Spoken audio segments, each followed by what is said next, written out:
This is the Lockpicker 1969, and welcome to my channel, and welcome to the next episode of Interview with a Lockpicker. Today's guest is Rockout with Your Lockout. Say hi. Hello, how are you? Doing okay. So where are you from? I'm from West Virginia. Okay. You lived there your whole life? Yes, I'm born and raised here. For a couple of years, I moved to New Jersey, just across the river from Philadelphia. My grandparents were there, and my grandfather was sick. So I was young, had no kids or anything, and went up there to spend some time with him. Okay. All right. So does your name have some meaning, or how is it significant to you? Um, I get asked that here and there. No real significance. I like rock music, classic rock, metal, punk rock, stuff like that. Um, Okay. so I just wanted something catchy and just I listen to music while I'm picking locks a lot of times, and so just that's kind of where it came from. Okay, now is that a name that you picked up just for Locksport, or you used that for other things before Locksport? No, no, just for lock sport. Oh, Whenever I had to okay. start my YouTube channel, I just had to pick a name and All I went right. with that. So how did you get into Locksport then? Um, Years and years ago, I was a senior in high school and I graduated in 2000. So that kind of tells you how old I am. But my best friend at the time was into like spy stuff and lock picks and just all kinds of cool stuff. And I went over one weekend and he had some lock picking kit and he had some master locks and stuff laying around. And we messed around over the weekend. He didn't care for it. He couldn't get anything and wasn't having any luck. It clicked with me, no pun intended. It clicked with me, and he at the end of the weekend he was like, you know what, just take that junk home with you, and I was hooked. Awesome. So where did that take you from there? I picked quite a bit then, right out of high school and stuff like that. Picked quite a bit. Don't even have any idea. This was in 2000 and nobody had phones and YouTube and stuff. Yeah. So I have no idea where he got the kit or what brand it was or anything. Um, I've always been fairly light-handed. I still had basically the whole set, and I ended up giving it to my brother a couple of years ago Oh, okay. and passed it on to him. Yeah. So what made you pick it back up again then? And when? Um, there was never a huge hiatus. I did get married. I have 3 kids. So there was, little spells, but never a huge hiatus from it. Um, but busy when the kids were younger and playing sports and stuff like that. You don't have as much time. So there was spells when I didn't pick consistently. And then my oldest 2 kids are out of the house now. I have a 5-year old and more time. So I started picking a lot more serious, just, I don't know, 6, 7, 8 months ago. And you mentioned he's picking with you? Yes, sir. Yeah. I've got him raking with me. He's got a couple videos on my YouTube That's and, awesome. uh, yeah, he absolutely loves it. He keeps going for this American 1100 on my table, and I'm like, no, buddy, you're not ready yet. But yeah, he's raking like master locks and Brinks padlocks and stuff like that. Yeah. I just recently got into raking. All these years, it was just something that never clicked with me, and I was watching some really good rakers on YouTube, people I'd become kind of friends with through Discord and stuff, and decided to like really crack down and give it a shot. And I've been raking a lot, so that's what I introduced him with. Well, it doesn't really click with raking. Yeah, it just like Sorry, it was just just trying to be something funny. that. Oh, I got you. So you picked it back up, and then you were picking locks around the house for a bit. What kind of took you from there? Well, I was just picking, hardware store locks, stuff around the house. My parents own a storage garage, like a series of storage garages, Ah. and people would leave locks and that kind of stuff. So I would pick up different locks. I had one lock that was a green belt level lock. Um, I didn't know anything about the belt ranking system or anything like that until very recently. Mhm. As I started getting more serious with picking, like every night, a couple hours every night, I started, watching some YouTube videos and stuff, and I was seeing like titles like green belt, blue belt, and stuff like that. So I looked into it, found the LPU, um, the belt ranking website, Yep. was looking at locks and that kind of stuff. Um, Joined Discord and Reddit and kind of was following along, seeing like, okay, there's a whole thing to this. Mhm. Yeah. Like I didn't know, anything about harder locks and that kind of stuff. So, what kind of tools did you put into your arsenal, and which ones are more recent? Um, when I got more serious into it, I got some sparrows and covert instruments. Okay. I bought the Dark Shift set from Sparrows Mhm. and the Echelon set from Covert Instruments, Okay. and that that took a jump with skill. Finding thinner picks again when I didn't know about all the different resources and all the different stuff that how the community really was. Mhm. Um, I don't know how thick those original picks were, but they were probably at least 25 thousandths. Yeah. When I got my hands on the Echelon set and messed with 20s for the first time, I was like, oh my gosh, like this is a different world. Yeah. And so much better feedback having quality tools and stuff. So that really jump started everything more. Okay. So, And then yep. What's next? go ahead. No, I was going to say, what's next? Okay. Then more recently, I got some Southern specialties, which I absolutely love, Mhm. and some multi pick, which are super top notch as well. Okay. Here's the important question then. Which tools do you let your 5-year-old use? He uses he uses some of the Sparrows rakes and some of the Southern specialties rakes. Awesome. The rakes in the Echelon set are still 20, so I'm not quite ready for him to Yeah, yeah. bend up 20 rakes. No. That's an expensive that's an expensive lesson, unfortunately. Yeah. So, when you were learning lockpicking, or I'm assuming at multiple points you learned different things, but what were some of the challenges you faced when you were learning? Oh, uh, originally looking back on it, absolutely a lack of resources. Um, like I said, in 99, 2000, didn't have smartphones to be able to Google everything, didn't Yeah. have YouTube in your pocket to watch things. Yep. Um, it was literally just learn as you go Okay. and try and figure out with what you have and stuff. So a lack of resources was the original. Like nowadays, somebody starting now can get on Reddit and post it, ask a question and get 10 Yeah. YouTube links to tutorials and stuff. And it's fantastic. Yeah. But I would say the biggest challenge for me originally was a lack of resources. And then kind of stemming from that, I always thought tensioning was a huge issue, underrated. People talk pick profiles and thicknesses and stuff, and those are crucial. But if you don't have the tension right, then you're not getting anywhere. Now you did a So I tutorial on think tensioning, didn't you? yes, sir. And Yeah. they can find that on your YouTube channel, I'm assuming. Yes, sir. It's called Talking Tension for Lockpicking.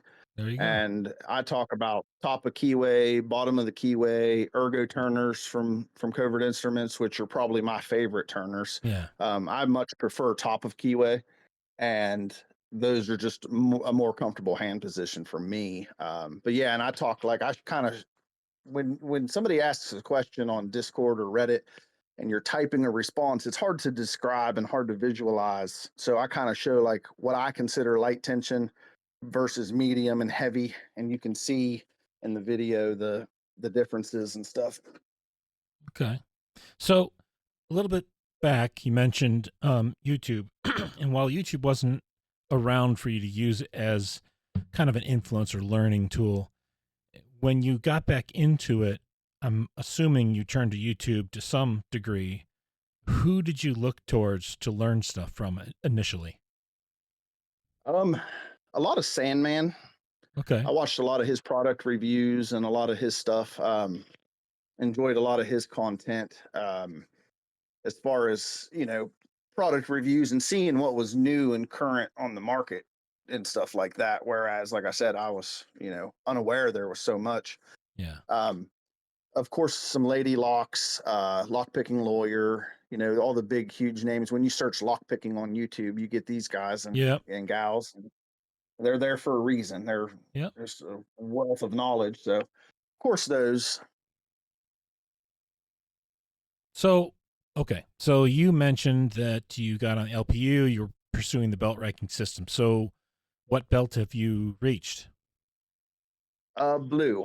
Okay. I started with I was picking like white and yellow and orange and stuff, and I said I had a green. I ordered a Packlock 90A Pro, Okay. and I messed with it for a, just a couple of days. I thought it was very, very similar to the American 1100 that I had, and um, I don't know if I got lucky and mine was a little easier or what, but I honestly thought that it was basically like the American 1100. And then getting further into it, it has an extra pin or two extra pins, I'm sorry, but the key pins aren't serrated, they're standard, whereas the 1100. So I thought they were very similar. After getting it consistently open, I was like, well, I'm going to do this. And I didn't see any point in like doing yellow or something and then going. Yeah. So I went straight to blue, and then I'm still currently blue. I have Okay. some purple belt locks that I've picked and everything, but I haven't filmed.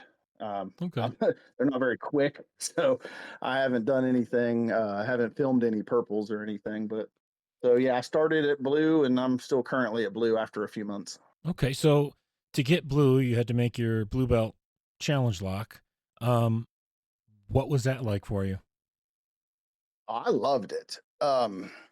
I just when I decided to do it, it was very like kind of decided very spontaneous.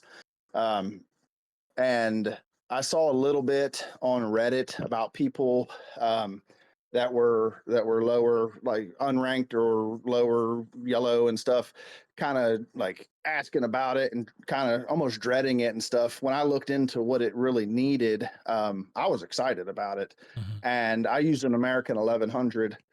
Um, Threaded the chambers, shaped key pins and driver pins and stuff like that. Got the mods approved by a moderator on Discord and sent it off. Who'd you send? But I thought it was a blast. Who'd you send it to first? Well, that's kind of a touchy subject. When I Uh got it oh. done and got it approved, I got it done, got it approved, and I posted it on Reddit and said, "Challenge lock, first one, need it for blue. Who wants it?" And the first person that said they did that was domestic here in the US, I said I would send it to. And then really didn't ever hear back from the guy. Oh no. Um, I got I got it confirmed that it was shipped, and I got my blue belt and everything. He asked me once how hard I thought it was, and I told him probably maybe a hard green, easier blue, and he never responded. I asked him after a month or so, like, "Did you ever get into it or anything?" Never even replied. So I have Oh, no idea. that's too bad. Yeah, So, yeah, because I'd like it to be floating around. I thought it was pretty good, and especially for my first one. So okay, but you didn't give up on making challenge locks after that, though, did you? no, I mean, I don't. I've made a couple and tinkered with it because I did enjoy it. Um, so I made one and sent it off to a buddy of mine that's in Canada, and I made one that I gave to my brother. That the one that got. I have five little brothers. I'm the oldest of six, but the one that I gave the pick set to, I made a challenge lock and gave it to him and Oh, stuff like cool. that. So Very I've cool. I've definitely tinkered and made a few. So you mentioned that you enjoy picking challenge locks also. Yes, I love picking challenge locks.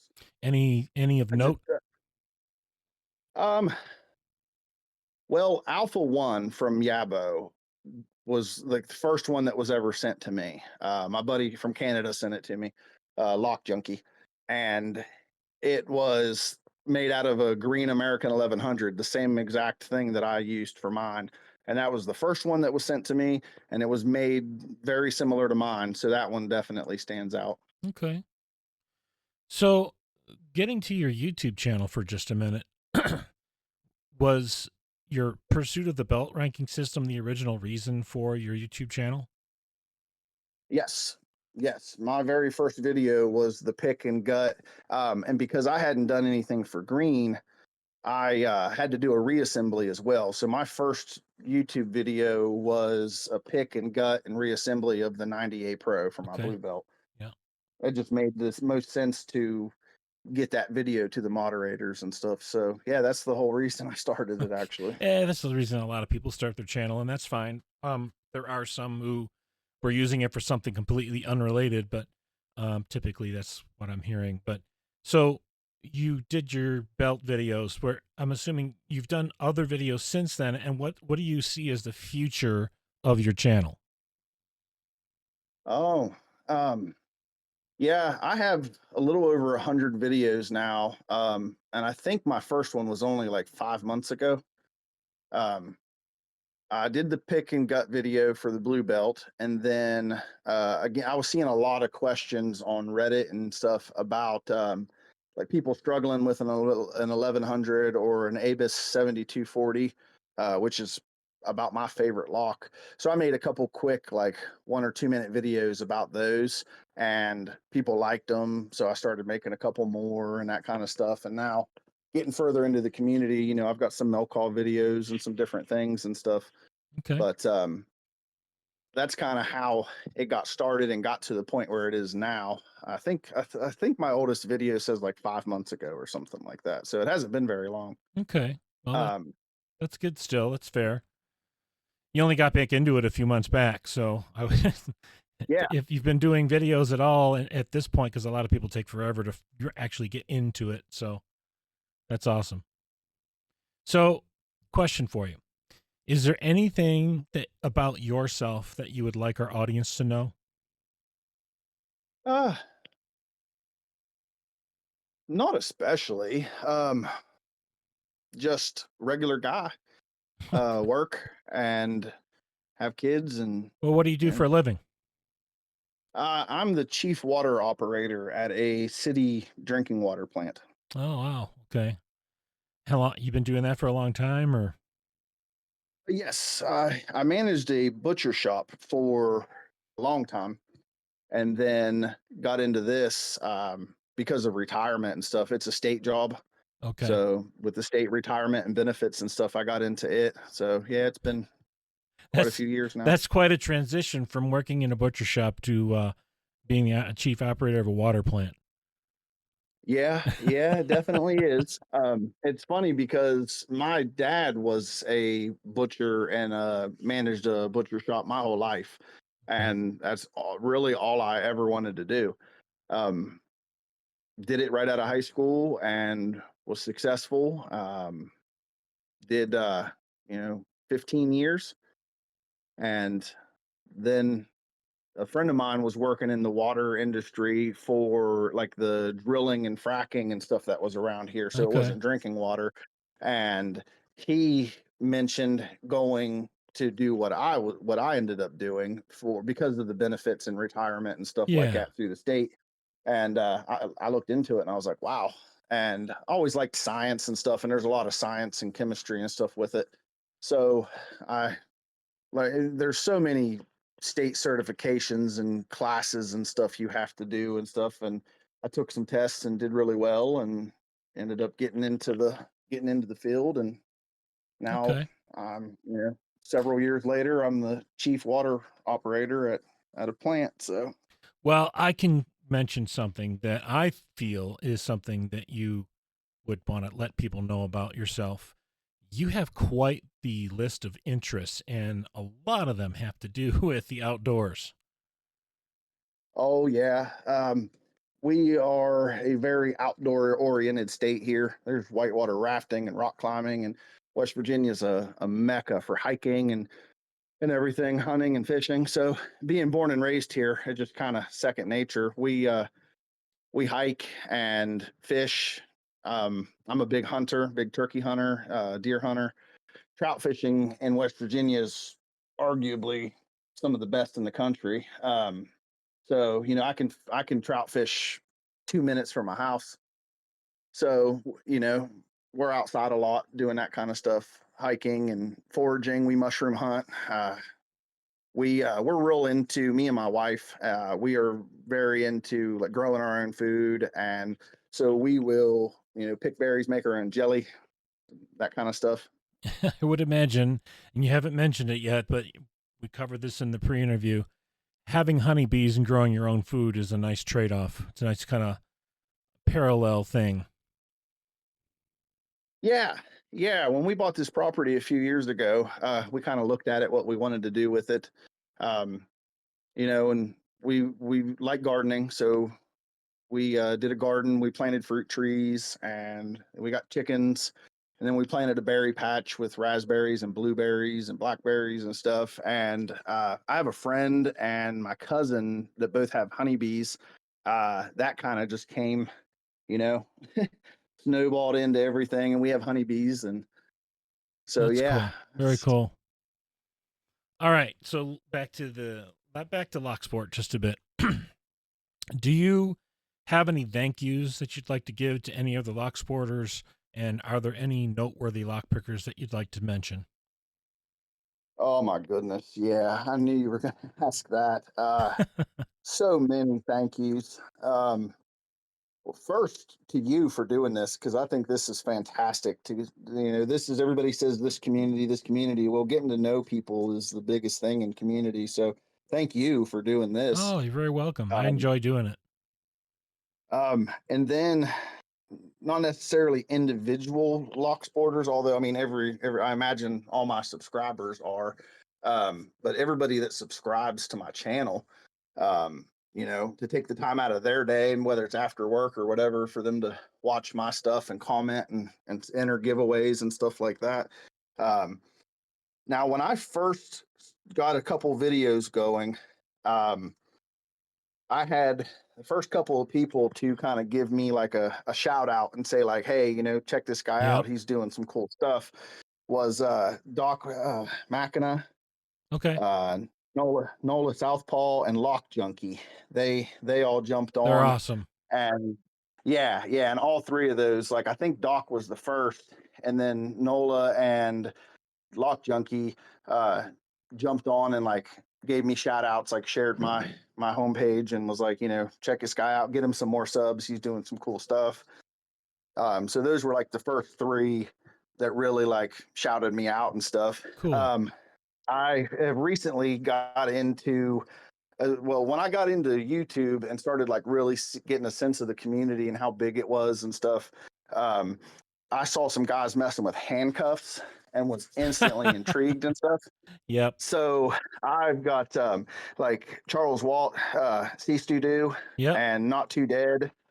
Those guys, they invited me into the Shackleman Cuff Club. I'm a member of that now. So a huge thank you to those guys. Um, Newhouse Lock and Key. He is amazing. He does lives every Sunday and every Tuesday. He is, and he picks locks. He is a locksmith, so he does a lot of Mm, stuff on his channel for that. And me and him actually just started doing a live every other Saturday cool. about about kind of lock picking, but also like the outdoor stuff that I'm doing.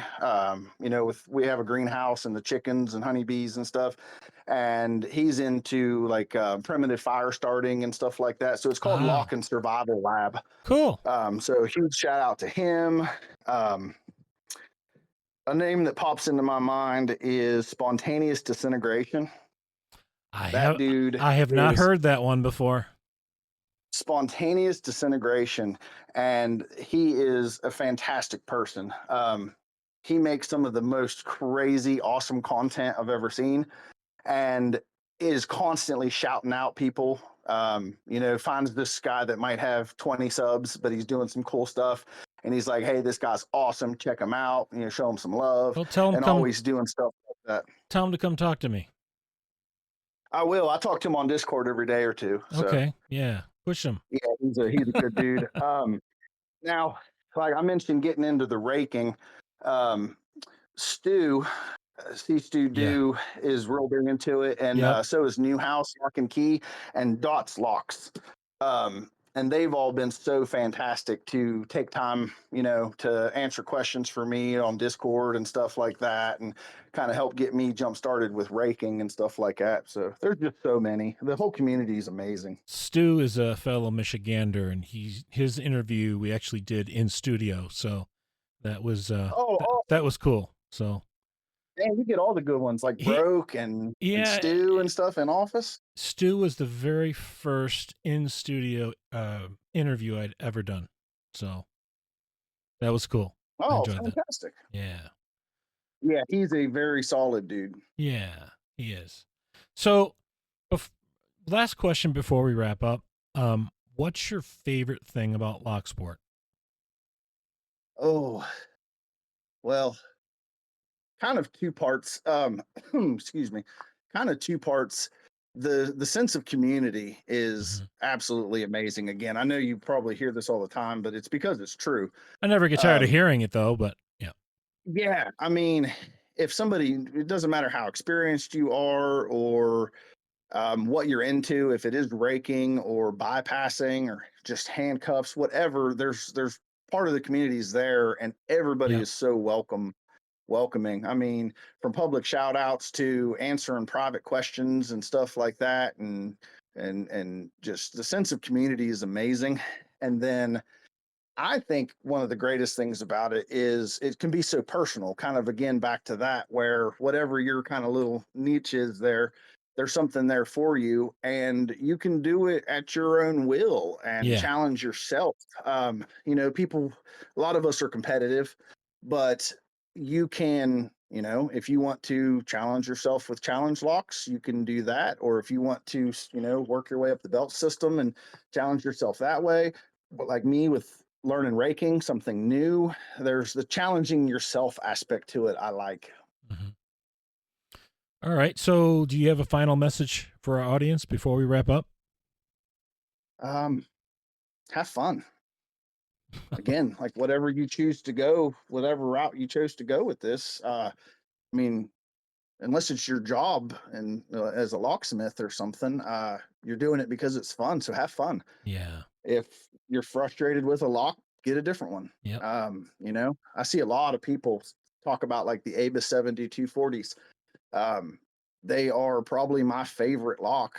They're smooth Yeah. and I enjoy him too. tolerances are great. And Yep. um, but if you are absolutely making yourself miserable with one, get a different lock. Get an American 1100 or just get a lower level lock. Have fun, Or whatever you're doing with it. That's why we start doing this and keep doing this and stuff. So whatever it might be, just I mean, push yourself and everything, but have fun. or even get a different 7240. Absolutely. Yeah, get a different 7240 if Yeah. you're, hell bent on that particular thing, but Yep. there's just so many options and stuff. Yes. So, Yes. like don't I, I would hate to see newer people get discouraged because of one little aspect, Yeah. um and either give up or just lose interest or whatever. I Yeah. mean, you're Don't. here to have fun, and there's so many countless options with this. If you're Yeah. trying an American 1100 and you just absolutely can't get it, like you said, get a different one or try a Yep. different green belt level lock, or hell, buy a pair of handcuffs and start playing. Like, just have fun. That's Yeah. why we're doing this. Don't get discouraged. Try something different. Yeah, absolutely, and Yeah. just make it fun. Yeah. That's I, why I haven't really pushed and pursued purple belt, because I'm just having a blast making raking videos with my boy and playing with handcuffs, and very cool. you know yeah, so just have fun. I want to thank you for doing the interview, and I really enjoyed our our pre-interview talk, and that was a lot of fun to go through and talk through some stuff. Um, we strayed into a few other areas, but it was a really fun conversation for me, and I enjoyed it. Thank you, and thank you for doing the Well, interview. thank you. Yeah, Um, thank you. I enjoyed it. This is great. I want to throw out there to everybody else, if you haven't been interviewed yet, why not? Come talk to me. We'll get an interview set up. I promise you, it's a fun experience. I try to make it as fun as possible and very relaxed. So get in touch with me. And with that, I'm going to wrap this up. If you are a subscriber, thank you. If you are not yet a subscriber, please hit that subscribe button, turn on notifications and all, and hit like on the video. And thanks for listening.